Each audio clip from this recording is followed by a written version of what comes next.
दोस्तों, अपना dream house खरीदना हम सभी का एक सपना होता है और इनफैक्ट हमारी गवर्नमेंट भी अपने सिटीजन्स को इनकरेज करती है कि वो हाउस प्रॉपर्टी में इन्वेस्ट करें और इसीलिए टाइम टाइम पर वेरियस पॉलिसीज़ फॉर्म करती है और पुरानी पॉलिसीज़ में चेंजेस भी लाती है।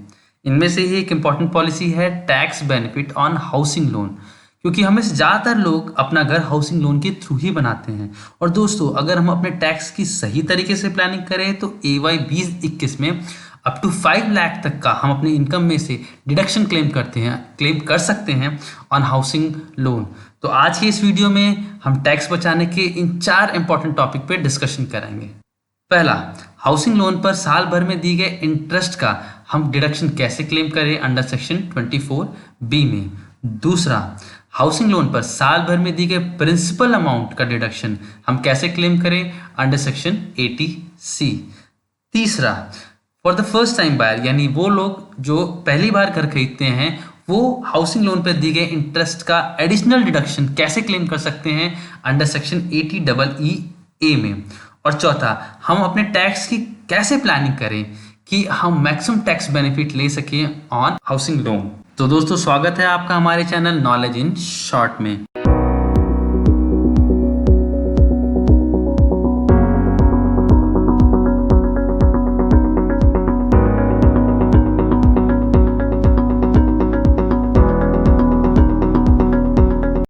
दोस्तों, डिडक्शन अंडर सेक्शन 24B पर डिस्कशन से पहले हमें कुछ इंपॉर्टेंट पॉइंट्स जान लेना चाहिए। जैसे हाउसिंग लोन पर जो हम EMI पे करते हैं that is equated monthly installment, उसके 2 कंपोनेंट होते हैं। पहला प्रिंसिपल लोन अमाउंट और दूसरा interest paid on the loan amount.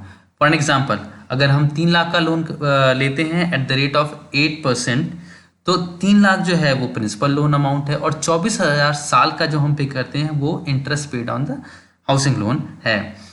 Next, income tax में हाउस प्रॉपर्टी 2 तरीके की होती है। पहला सेल्फ ऑक्यूपाइड प्रॉपर्टी, जिसमें हम खुद रहते हैं और हमें कोई भी इनकम रिसीव नहीं होती।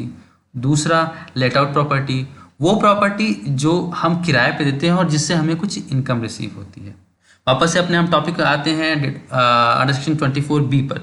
So the first important point है यहाँ पे, इन द केस ऑफ कंस्ट्रक्शन, घर का कंस्ट्रक्शन कंप्लीट होना चाहिए before claiming of deduction for the payment of interest. That mean कि हम डिडक्शन तभी क्लेम करेंगे जब घर कंप्लीट हो गया हो।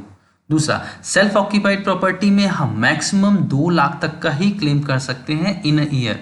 जैसे अगर हमने एक साल में 2.5 लाख तक का इंटरेस्ट पे किया है तो हम 2 लाख तक का ही पे कर सकते डिडक्शन क्लेम कर सकते हैं। रेस्ट 50,000 जो है वो हम क्लेम नहीं कर सकते हैं।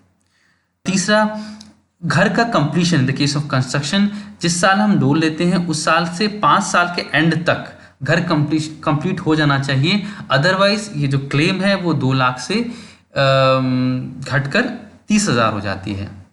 चौथा, in the case of let out property there is no limit, मतलब अगर हमने घर किराए पे दे रखा है तो हम 2 लाख से ऊपर का भी डिडक्शन क्लेम कर सकते हैं, but in a single year हम 2 लाख तक का ही क्लेम कर सकते हैं और जो रेस्ट ऑफ द अमाउंट बचता है उसको हम नेक्स्ट ईयर के लिए कैरी फॉरवर्ड कर देते हैं अप टू 8 ईयर। जैसे कि अगर हम एक एग्जांपल लें कि हमने एक घर को लेट आउट कर रखा है और उस पर हमने 3 लाख का इंटरेस्ट पे किया है, तो 2 लाख का इंटरेस्ट हम इसी साल क्लेम कर लेंगे और 1 लाख का जो इंटरेस्ट है उस पर डिडक्शन हम नेक्स्ट ईयर क्लेम करेंगे। दोस्तों, यहाँ एक क्वेश्चन ये रेज होता है कि वो इंटरेस्ट जो हमने कंस्ट्रक्शन कंप्लीशन से पहले पे करा है उसका क्लेम कैसे लें, जिसको हम interest paid during pre construction period भी कहते हैं। इनकम टैक्स में इसके लिए भी प्रोविजन है। आइए इस चीज़ को हम एक एग्जांपल समझते हैं। सपोज कंस्ट्रक्शन जुलाई 2016 में स्टार्ट हो गया और हमने EMI पे करना भी शुरू कर दिया और घर का कंप्लीशन मई 2019 में कंप्लीट हो गया। तो इन सच केस हम क्या करें कि वो इंटरेस्ट जो हमने पीरियड जुलाई 2016 से लेकर 31 मार्च 2019 तक पे किया है उसको जोड़ लेंगे और 5 इक्वल पार्ट में डिवाइड कर लेंगे और इसे हम next year it means AY 2020-21 में क्लेम कर सकते हैं। तो इस केस में AY 2021 में हम 2 चीज़ें 24B में क्लेम करेंगे। पहला, वो इंटरेस्ट जो हमने FY 19-20 में दिया है plus 1/5 of the pre construction period का जो इंटरेस्ट है उसको जोड़ देंगे और अंडर सेक्शन 24B में क्लेम कर सकते हैं। Next, deduction under section 80C। दोस्तों, इस सेक्शन के तहत हम प्रिंसिपल लोन अमाउंट जो पे करते हैं उस पर डिडक्शन क्लेम कर सकते हैं, बट इसके भी सर्टेन कंडीशंस होते हैं। पहला, हम प्रिंसिपल लोन अमाउंट पर अप टू 1.5 लाख तक का ही क्लेम कर सकते हैं, नॉट मोर देन दैट। दूसरा, अगर हमने डिडक्शन अंडर सेक्शन 80C लिया है तो हम उस घर को पोजीशंस मिलने से अगले 5 साल तक बेच नहीं सकते, सोल्ड आउट नहीं कर सकते हैं। एंड केस अगर हमने उस घर को सेल करा बिफोर 5 ईयर, तो उस साल जिस साल हम उसे बेच रहे हैं तब तक लिए गए सारे डिडक्शन को उस साल के इनकम में जोड़ दिया जाता है और उस पर जो भी टैक्स बनता है वो हमें देना पड़ता है।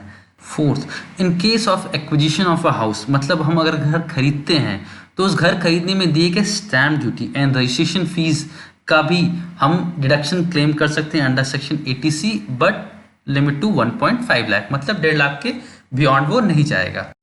Next, deduction under section 80EE। दोस्तों, इस सेक्शन के तहत सिर्फ वही लोग डिडक्शन क्लेम कर सकते हैं जिन्होंने फर्स्ट टाइम अपना घर खरीदा हो। आइए इस पे हम डिटेल में डिस्कशन कर सकते हैं। फर्स्ट कंडीशन ये है कि इस सेक्शन के तहत इंटरेस्ट पेमेंट पर अप टू 1.5 लाख तक का ही मैक्सिमम एडिशनल डिडक्शन क्लेम कर सकते हैं, apart from the deduction which we have already claim under section 24B। Second, जो हम लोन लेंगे दैट मस्ट बी सैंक्शन, मतलब वो सैंक्शन होने का जो पीरियड है वो 1/4/2019 से लेकर 31/3/2020 तक ही है। पर दोस्तों, आपको बताना चाहूँगा कि इस पीरियड को बढ़ा दिया गया है, मतलब अगर हम जो लोन सैंक्शन मार्च 2021 से पहले भी कराते हैं तो इस सेक्शन के तहत डिडक्शन क्लेम कर सकते हैं। Third, stamp duty of the residential house, वो जो है 45 लाख से ज़्यादा नहीं होनी चाहिए, अदरवाइज हम इस सेक्शन के तहत डिडक्शन क्लेम नहीं कर सकते। और fourth point which I already told you कि जो बायर होना चाहिए उसका ये पहला घर होना चाहिए, he should be the first time buyer for the house property. दोस्तों, अगला पॉइंट जो हम डिस्कस करने वाले हैं वो है tax benefit on home loan for the joint owners. Means ऐसे केसेस जहाँ पे लोन एक से अधिक लोगों ने मिलकर लिया है। इस केस में सभी जॉइंट होल्डर्स को, जॉइंट ओनर्स को टैक्स बेनिफिट लेने का अधिकार होता है separately, but there are certain conditions. आइए उस कंडीशंस पे हम डिस्कशन करते हैं। पहला, डिस्पाइट द फैक्ट कि हम लोगों ने जॉइंटली उस लोन को लिया है, हर को बोरोवर की एक हिस्सेदारी उस प्रॉपर्टी में होनी चाहिए एज पर दी प्रॉपर्टी डॉक्यूमेंट। अगर हमारी हिस्सेदारी नहीं है तो हम डिडक्शन क्लेम नहीं कर सकते। सेकंड, अगर उस प्रॉपर्टी में हमारी हिस्सेदारी है तो लोन में भी हमारी हिस्सेदारी होनी चाहिए। It means we should also be a co borrower in that loan. In that case हम डिडक्शन का क्लेम कर सकते हैं। थर्ड, अगर ऊपर की दोनों कंडीशन मैच होती है तो each co owner can claim up to deduction of ₹2 lakh under section 24B। Similarly, each co owner can claim deduction of ₹1.5 lakh under section 80C separately।